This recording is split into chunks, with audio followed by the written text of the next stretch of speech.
My name is Ruth Callahan. I'm 27 years old.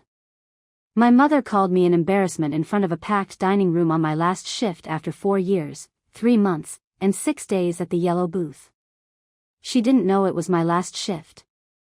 She said it anyway, loud enough for the corner booth to hear. You could have been someone, Ruth.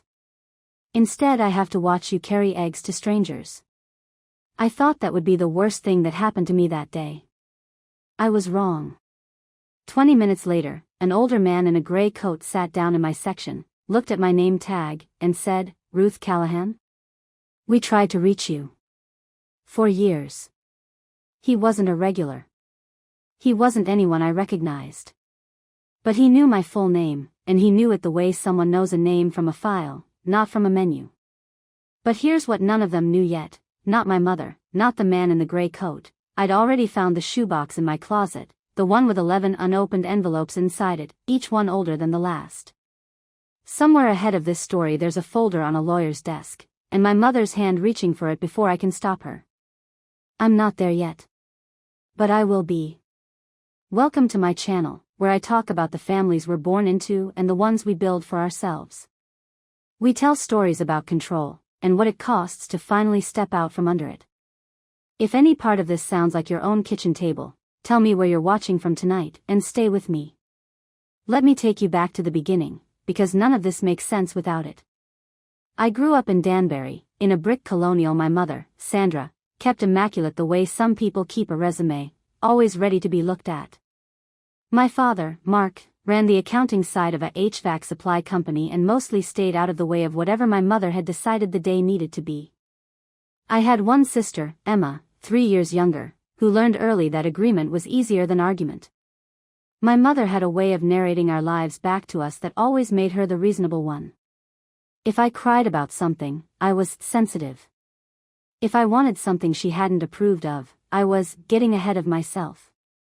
She used the phrase, "just being realistic," so often growing up that I stopped hearing it as an opinion. I heard it as fact. I loved to cook. Not in the cute, Pinterest board way.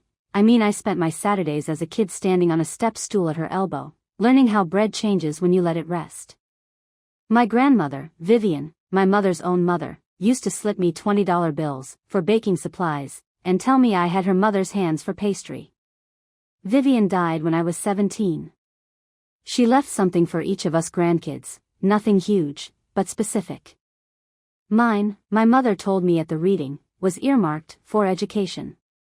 I remember being confused, because I hadn't applied anywhere culinary yet. I remember my mother's hand landing on my shoulder, warm and final, and her saying, "We'll figure out what that means when the time comes." I believed her. I was 17. Why wouldn't I? I applied to 2 culinary programs the fall after I turned 20, one in Hyde Park, one closer to home in Hartford. I told my mother the week before the applications were due. She didn't say no outright. She never said no outright. She said, "Ruth, be realistic. Restaurants fail. You'd be putting grandma's money into a coin flip." I didn't apply that year. I told myself it was my decision. It didn't feel like my decision. It felt like something had been decided somewhere else and handed to me already finished.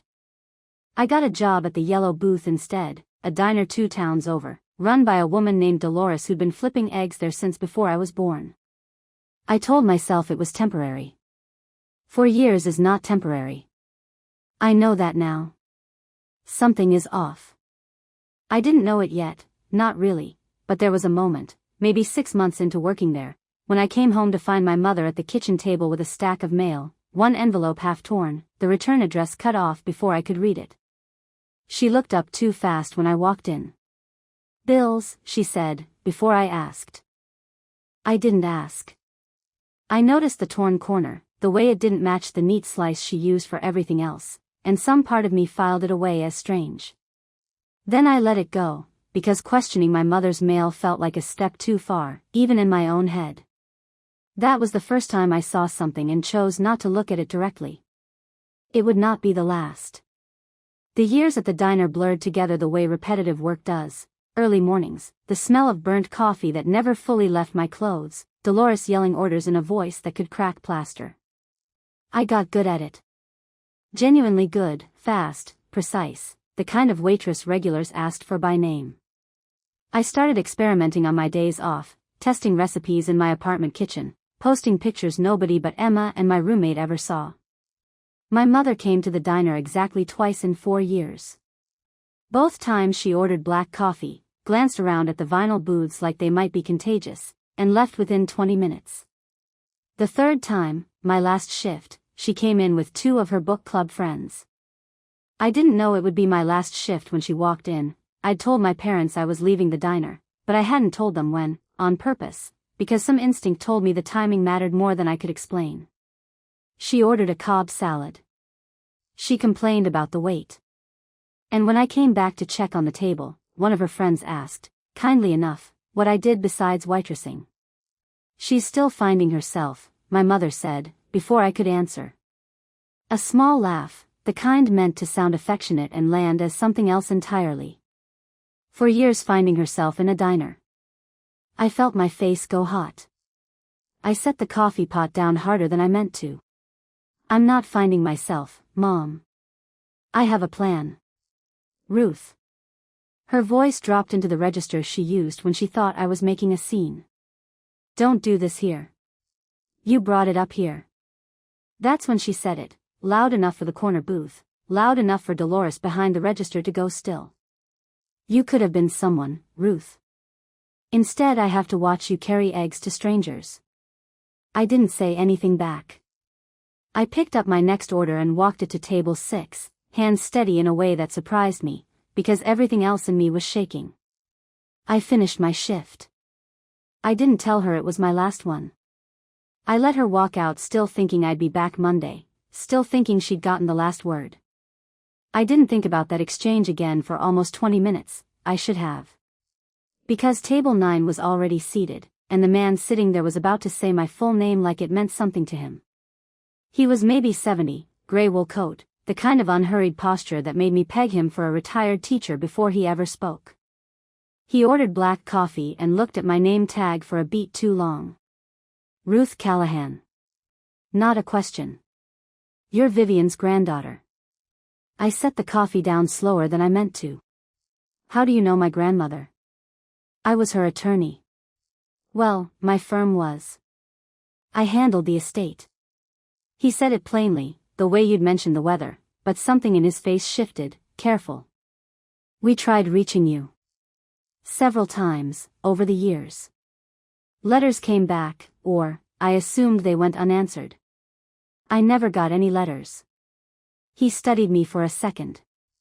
That's concerning to hear, he said, and didn't elaborate, and I understood, standing there with a coffee pot in my hand, that he'd just told me something enormous without telling me anything at all. I asked Dolores to cover my last 2 tables. I sat down across from him, a waitress sitting with a customer, which Dolores would normally have raised an eyebrow at, except she took one look at my face and didn't say a word. His name was Arthur Weiss. He explained, carefully, that my grandmother's will had designated a fund, not the general bequest my mother told me about at 17, but a separate, specific account, earmarked exclusively for my culinary education, to be released to me directly on request, no family approval required. He'd sent letters. Multiple letters, over multiple years, to the address on file. What address was on file? He checked a slim folder he had with him. He'd apparently come in for lunch, not for me, some coincidence of geography that still makes my chest go tight thinking about it, and read off my parents' address. My childhood home. The house I hadn't lived in since I was 22. I moved out 5 years ago, I said. The letters would have gone there. Then someone at that address, Arthur said, not unkindly, would have received them. I didn't say anything for a moment. The dining room noise went distant, underwater. I thought about the torn envelope on the kitchen table, the return address sliced clean off, my mother's 2 fast bills. That detail seemed insignificant at the time. It wasn't.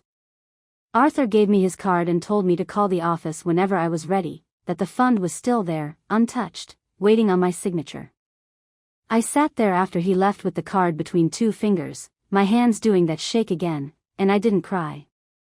I just sat very still and let the diner move around me. I didn't confront my mother that night. I told myself I needed more information first, which was true, but underneath that was something older and less rational, the same instinct that made me swallow the question about the torn envelope years earlier. If I said it out loud, it became real, and I wasn't ready for real yet. I called Emma instead. Do you know anything about a fund from Grandma? Separate from what we got at 17? There was a pause on her end. Not a long one. But long enough. Why are you asking me that? Because I think Mom's been getting mail addressed to me for years and not telling me about it. Ruth. Her voice had gone careful, the way it did whenever our mother's name came up in a certain tone. I don't know anything about a fund. I swear. I believed her, mostly. I noticed, though, that she hadn't asked what kind of mail. A person who genuinely didn't know usually asks more questions than that. I let it go. I was too tired that night to chase two mysteries at once. The next few weeks moved strangely. I'd already quit the diner. Dolores hugged me at the register on my actual last real day, 3 days after the confrontation, and told me she always figured I'd end up somewhere with my own kitchen. I had savings, modest, and a half-formed plan to eventually apply for a small business loan to open something of my own, someday, once I'd saved enough to stop being afraid of the number. I didn't call Arthur Weiss's office right away. I told myself I wanted to think it through. In reality, I was scared of what calling would confirm. I saw my mother twice in that stretch, once at a family dinner, once in passing at the grocery store, both times performing normal so well I almost believed it myself. At the dinner, she asked about my next steps, with a brightness that didn't match anything else about her that week. My father was quieter than usual, eyes on his plate more than on either of us. When I glanced at him, his jaw did a small, tight thing, working back and forth, like he was chewing on something he wasn't going to say. You okay, Dad? Fine, sweetheart. Too fast. I filed that away too. The pile was getting harder to ignore. 3 weeks after meeting Arthur, I finally called his office. His assistant confirmed the funds still existed, just over $31,000, held since my grandmother's death a decade earlier, growing quietly in an account with my name on it and a note restricting its use to culinary education or a related business startup. She also mentioned, almost as an aside, that the account had been queried twice over the years by someone claiming to act on my behalf. Who queried it? I'd need to check the log. I can call you back. She never called back that day. I sat with that unanswered question for 4 days before I let myself call again. If you've ever found out someone made a decision for your life and called it protecting you, stay with me, because the name on that log is not the one I expected, and it's not the one you're expecting either.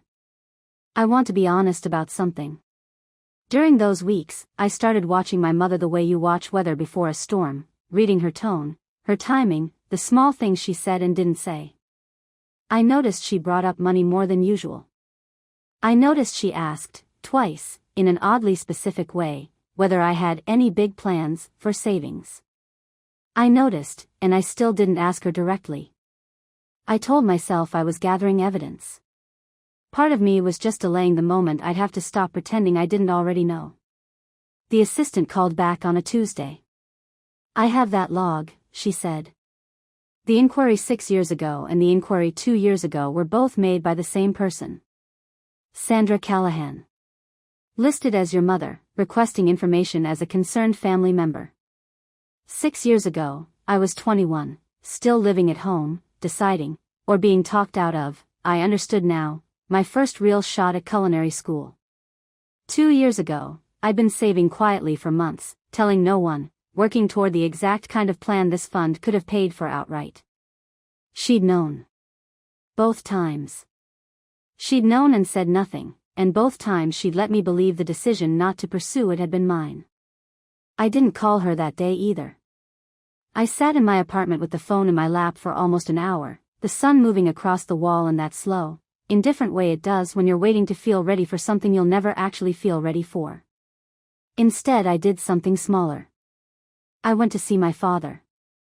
I picked a Thursday, knowing my mother had her standing appointment at the salon. He answered the door in his reading glasses, a crossword half finished on the counter behind him. "Ruth. This a surprise. Can we talk, Dad?" He let me in. We sat at the same kitchen table where I'd once seen a torn envelope and decided not to ask about it. He didn't offer coffee. He just sat there, hands folded, the same tight jaw from the dinner 3 weeks earlier. "I talked to Grandma's old lawyer," I said. "I know about the fund. I know Mom's been getting information about it for years." His hands didn't move, but something behind his eyes did, a kind of held-still collapse, like a wall deciding not to fall yet. "There were some conversations," he said finally. "What conversations?" "About the money. About what was practical." He wasn't looking at me. "Your mother's always thought restaurants were a risk. She said you'd thank her later. Did you know she was intercepting mail addressed to me?" A longer pause this time. "I knew some letters came to the house. I didn't know what was in them." "Not exactly." "Dad. I asked her once," he said, quieter now. "Years ago. If there was something from Vivian's estate for you specifically. She said it was handled. I believed her." He rubbed his hand over his jaw. "I should have asked more than once." I sat with that. It wasn't the clean confession I think some part of me wanted. It was smaller and worse, a father who'd suspected and let himself be talked out of suspecting, the same way I had, over and over, for years. Why didn't anyone ever just tell me? "I don't know what you want me to say, Ruth." He looked old in a way I hadn't clocked before, sitting in that kitchen. "I know that's not enough." I left without raising my voice. I cried in my car in the driveway afterward, same driveway I'd learned to ride a bike in, staring at the garage door like it might explain something. I still hadn't decided what I wanted to do with what I now knew. I only knew, driving home, that the version of my mother I'd been protecting in my head, reasonable, just cautious, just wanting what's best, didn't survive that conversation. I went back to my apartment and pulled the shoebox out of my closet. Not new information, I want to be clear, I'd known about the box for over a year. My mother had given it to me at Christmas 18 months earlier, framed as, cleaning out some old paperwork of Grandma's, a stack of 11 envelopes rubber-banded together, addresses long since forwarded and re-forwarded, none of them opened. I'd assumed they were old catalog mailers, insurance notices, nothing worth my time. I'd shoved the box in my closet without looking closely at a single one. That was the moment I understood I'd had the proof in my hands for a year and a half and never once opened it. I opened them that night. 10 were from Arthur Weiss's firm, spanning 6 years, each one more direct than the last about the fund and my right to claim it. The 11th was different, a short, handwritten note in my grandmother's own hand, dated the year before she died, tucked in a plain envelope with no postage, meant to be kept rather than mailed. For Ruth. Not for anyone else to decide. Make sure of that, Sandra. My mother had known, in her own mother's exact words, that this money wasn't hers to manage. She'd kept the note anyway. She'd handed me the box that held her own instructions to leave me alone, and called it cleaning out old paperwork. Something shifted in me reading that, a kind of quiet click I felt more in my chest than my head. I didn't cry this time. I photographed the note, put everything back exactly as I'd found it, and closed the closet door. I wasn't ready to use it yet. I told myself I needed to be smarter about the timing than I'd been about anything else in this whole thing. 2 nights later, Emma called me, her voice different than usual, careful in a new way, not the old careful. "I need to tell you something. And I need you to not hate me for not saying it sooner. Emma. I saw mail come to the house for you a few times, growing up. I didn't know what it was. I swear I didn't know the details. But once, I was maybe 16, I heard Mom on the phone saying something like, she doesn't need to know yet, it'll just give her ideas. I didn't think about it again for years. I should have. If you've ever realized the people around you knew more than they said, and stayed quiet because speaking up felt like betraying someone you were supposed to trust. Stay with me, because what happens next is the part where I stop protecting people who never once did the same for me. I asked Emma if she'd come with me when I finally talked to Mom. She said yes before I finished the sentence. It was the first thing either of us had done about any of this that felt like action instead of waiting. I called Arthur Weiss's office the next morning and asked what it would take to formally claim the fund and get a written record of every inquiry made against it. His assistant said she could have documentation ready within a week, dates, names, everything logged and traceable. A week. I had exactly 7 days to decide what kind of conversation I wanted to walk into, and with whom. The week gave me time to notice things I'd been too busy to notice before, small signs I would only understand later as fear wearing my mother's usual armor. She called twice, unprompted, asking vague questions about my plans. Now that the diner thing is over, her voice pitched a note higher than normal. She mentioned, almost too casually, that she'd been meaning to go through some old files, just tidying. Neither call lasted more than 4 minutes. Both times she hung up before I could ask a real question. I wasn't sleeping well that week. I'd lie awake running the confrontation in my head, rehearsing words that dissolved the second I imagined saying them out loud. My appetite thinned out too. I'd make toast and let it go cold on the plate, too wound up to eat it. She told me, much later, what those days were actually like for her, a conversation we had almost a year after everything came apart, when enough time had passed that she could say some of it out loud. This is what she was carrying that week, in her own words. I knew you'd talk to someone from the estate. Your father let it slip, not on purpose. I told myself I still had time to fix it, pay it back somehow, quietly, before you ever had to know how long I'd sat on it. I kept telling myself I was protecting you from a mistake I already made once myself. The truth is I never opened my own bakery, 30 years ago, because everyone told me to be realistic, and some part of me needed you to make the same choice. If you didn't, it meant I'd given something up for nothing. I didn't know any of that yet, sitting in my apartment that week, eating cold toast. I'm telling you now because it matters for what happens later, not as an excuse, but as the shape underneath everything. The documentation from Arthur's office arrived on a Friday, 6 pages, dates and names laid out plainly. 2 inquiries, both from Sandra Callahan, both requesting information, on behalf of me without my knowledge or consent. One additional detail I hadn't expected, a formal request, filed 4 years ago, asking whether the fund could be redirected toward a home renovation loan, denied, because the fund's terms didn't allow it, but the request itself was right there on paper, dated the same month my parents had put a new roof and kitchen on the house. I sat very still reading that page. I didn't call anyone right away. I made a theory instead, that she'd tried once, gotten denied, and given up entirely after that.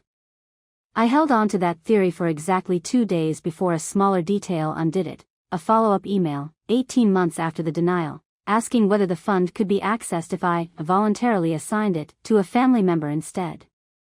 Also denied. She hadn't given up once. She'd tried twice, years apart, using different angles both times. I came close to calling her that Friday night, phone actually dialing, before I hung up 2 rings in. Not yet. I wanted Emma there. I wanted the documentation in hand, not just in my head. I put the phone down and told myself the delay was strategy. It cost me a restless weekend, but I think, looking back, it was also the last piece of the old version of me, the one who needed everything perfectly arranged before she'd speak. Sunday night, my mother called again, this time asking if I'd come to dinner the following Saturday, a small family thing, she said, nothing special. I said yes. I didn't tell her why I was really coming. That week I also, for the first time, let myself picture the other side of this, not the confrontation, but after it. I drove past an empty storefront on Main Street 2 towns over, windows papered white, a for lease sign taped crooked in the corner. I sat in my car outside it for almost 20 minutes, imagining shelves, a proofing oven, my name on the glass. I didn't go in. I didn't call the number on the sign. But I photographed it, the way you save something you're not ready to admit you want yet. That's the first time I understood the money wasn't really the point anymore. The point was that I'd spent 10 years asking permission for a life that had already been paid for. Saturday came fast once I stopped resisting it. Emma picked me up, both of us quieter than usual in the car, the documentation folder sitting on my lap like something with weight of its own. "You okay?" she asked, at a red light. "I don't know yet." She reached over and squeezed my hand once, quick, before the light changed. We hadn't decided exactly how the evening would go. I only knew I wasn't leaving that house with the folder still closed. I didn't know yet that my mother had spent the whole week rehearsing her own version of this conversation, one where she stayed the reasonable one, the practical one, the one who'd only ever wanted what was best. I didn't know my father had finally decided, sometime that week, that he wasn't going to sit quietly through it this time. I only knew, walking up the front path with Emma beside me, that whatever happened in that house tonight, I wasn't the same daughter who used to swallow every torn envelope and just being realistic, without a word.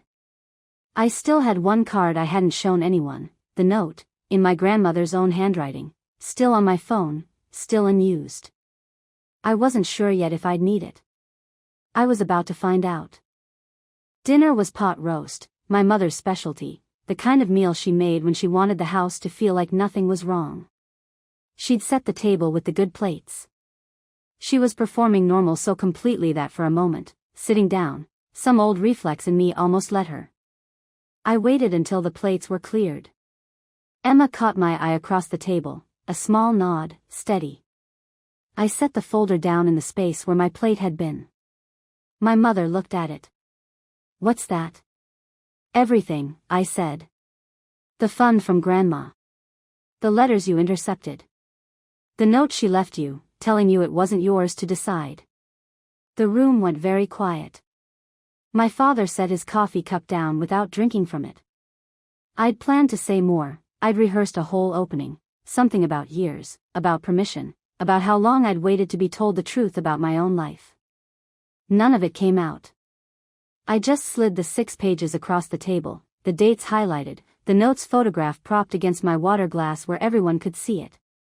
My mother picked up the first page. Her face didn't crumble the way I half expected. It went smooth instead, controlled, the same face she wore for book club and church committees. "I don't know what you think this proves," she said. "It proves you queried my inheritance twice without telling me. It proves you tried to redirect it for the renovation. It proves Grandma left a note specifically saying it wasn't yours to manage. Your grandmother wasn't thinking clearly at the end, Ruth, you know that. She wrote that note 2 years before she died. She was completely herself." My mother's jaw tightened, the same tight jaw I'd started noticing on my father months back. "You have no idea what it costs to hold a family together," she said, voice climbing. "I have sacrificed things for this family you will never understand. I watched you throw yourself at a career that fails 90% of the people who try it, and I was supposed to just stand there and let you gamble away your grandmother's money on a coin flip? It wasn't a gamble. It was mine. I was being realistic." The phrase again, the same one she'd used my whole life, the one that used to end every argument before it started. This time it landed differently in the room, worn thin from overuse, and I understood, hearing it a 3rd or 4th time in my life, that it had never really meant careful. It had meant don't. Something in me that had been calm since I sat down finally cracked open. Not into tears. Into something sharper. "You called me an embarrassment in front of my own co-workers," I said, louder than I meant to, "for doing a job I only had because you talked me out of the one I actually wanted. You knew. The whole time you were saying that, you knew exactly why I was still there." "That's not fair," my mother snapped. "Don't twist this into something it isn't. Everything I did because I didn't want to watch you fail the way I..." She stopped herself hard, mid-sentence, jaw tight again. "The way you what?" She didn't answer that. She turned instead, sharp, toward Emma. "Did you know about this? Is that why you've been avoiding my calls?" "I knew pieces," Emma said, steady in a way that surprised even me. "I should have told Ruth years ago. I'm not going to apologize for telling her now."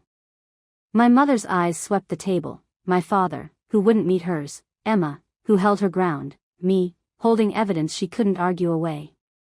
Something in her face shifted, the composure slipping for the first time. "I have given this family everything," she said again, quieter now, and underneath it I could finally hear what it actually was, not an argument, but a woman defending the only version of herself she knew how to be. My father spoke then, for the first time all night. Sandra. Just her name. Then, steadier than I'd ever heard him, "You should have told her. I told you that 6 years ago. I should have said it louder." Her head snapped toward him. "So now this is my fault alone." "I'm not saying alone," he said. "I'm saying it's time to stop pretending it isn't yours at all." My mother looked around the table one more time, searching for an ally that wasn't there anymore, and I watched something in her finally give, not collapse, not confession, just a kind of exhausted stillness, like someone who's run out of doors to try. I stood up. My hands weren't shaking, which surprised me more than anything else that night. "I'm claiming the fund," I said. "I've already started the paperwork. I'm not asking your permission. I stopped asking a long time ago, I just didn't notice." I picked up the folder. Emma stood with me. Neither of us said goodbye on the way out, just walked past the good plates, past the pot roast going cold, out into a night that felt sharper and colder than it had going in. The fund cleared within 3 weeks, Arthur's office made sure of that, moving faster once the documentation was official and undisputed. $31,000, exactly where it had been waiting for a decade, finally mine to use the way my grandmother had intended from the start. My mother didn't call for almost 2 months. When she did, it wasn't an apology, not really, more a stiff, careful conversation about a cousin's wedding, both of us skirting around what had happened like a hole in the floor neither of us wanted to fall through again. My father started calling on his own, separate from her, short check-ins that felt more honest than anything he'd managed in years. He and my mother don't share a bedroom anymore, last I heard from Emma, not dramatic, no announcement, just a quiet drift that started the night of that dinner and never fully reversed. I signed the lease on the storefront on Main Street 6 weeks after the confrontation. Emma helped me paint the sign. Dolores came by on opening week and cried into a cup of the coffee I made myself, which she said was better than anything she'd ever poured at the yellow booth, and I believed her, because I'd finally started believing things people said about my own work. One evening in early spring, almost a year after that dinner, my mother came into the bakery. Not for a scene, she sat quietly at the corner table, ordered a coffee and a slice of the lemon tart I'd built the whole menu around, and waited until I had a break to speak. "I've had a lot of time to think about what I said to you at that diner," she said. "About being realistic." She turned her cup slightly, not quite meeting my eyes. "I think I was never talking about you. I think I was talking about myself, 30 years too late, and I made you pay for it. I didn't say it was okay. It wasn't, not fully, not yet. Thank you for saying that," I told her instead. "I don't know what happens between us from here. But I heard it." We didn't talk much longer. It wasn't reconciliation, not the clean kind you see in movies, more like two people finally agreeing to stop standing on the same old ground and pretending it hadn't cracked. I still wonder, sometimes, whether my mother sabotaged that fund because she genuinely believed she was protecting me from her own mistake, or because some part of her simply couldn't stand to watch me get the thing she never let herself have. I don't think I'll ever fully know which it was. Maybe it was both, tangled together in a way even she can't pull apart. That's my story. A shoebox of unopened letters, a torn envelope I noticed and ignored for years, a phrase, "just being realistic," that finally stopped working on me the night I stopped needing her permission. If any part of this sounds like your own family, thank you for staying with me through it. Tell me your version in the comments, I read every one. See you in the next story. There's something worth sitting with in the fact that Sandra never once had to be a monster to do real damage. She only had to be afraid, consistently, for 30 years, and let that fear speak for her every time Ruth reached for something bigger than the life Sandra herself had settled for. The shape of this story isn't really about the diner, or even about the money underneath it. Those are the visible parts, not the wound. The wound is about who gets to decide what a person's life is allowed to look like, and how long someone can go on believing a choice was theirs when it was quietly made for them years earlier, in a kitchen, over a torn envelope nobody explained. It's worth noticing how long Ruth had the proof sitting in her own closet before she ever opened it. Having the evidence and being ready to use it are not the same thing, and the year and a half she spent not looking inside that shoebox says as much about her as anything her mother ever did. Some part of her needed the truth to stay theoretical for as long as possible, because a theory doesn't require you to change anything yet. Sandra's ending isn't dramatic. No one disowns her, no one stages a public reckoning. She simply loses the version of herself that got to be the reasonable one, the protector, the woman whose choices never had to be examined too closely, and that loss arrives quietly, in an empty side of the bed, in a daughter who no longer calls to ask permission for anything. What Ruth gains isn't a clean victory either. It's something closer to ownership, of her name on a fund that was always meant to be hers, of a storefront with her own hands behind the counter, of a life she no longer has to justify to someone else's idea of realistic. That's not the same as being unhurt. It's the trade she made instead of staying comfortable. Maybe the question worth carrying out of this isn't whether Sandra deserves forgiveness. It's how many of us are still quietly serving someone else's version of realistic, telling ourselves the diner, or the job, or the smaller life, was a choice we made freely, when really, it was just the last door left open after every other one had been closed for us, one torn envelope at a time.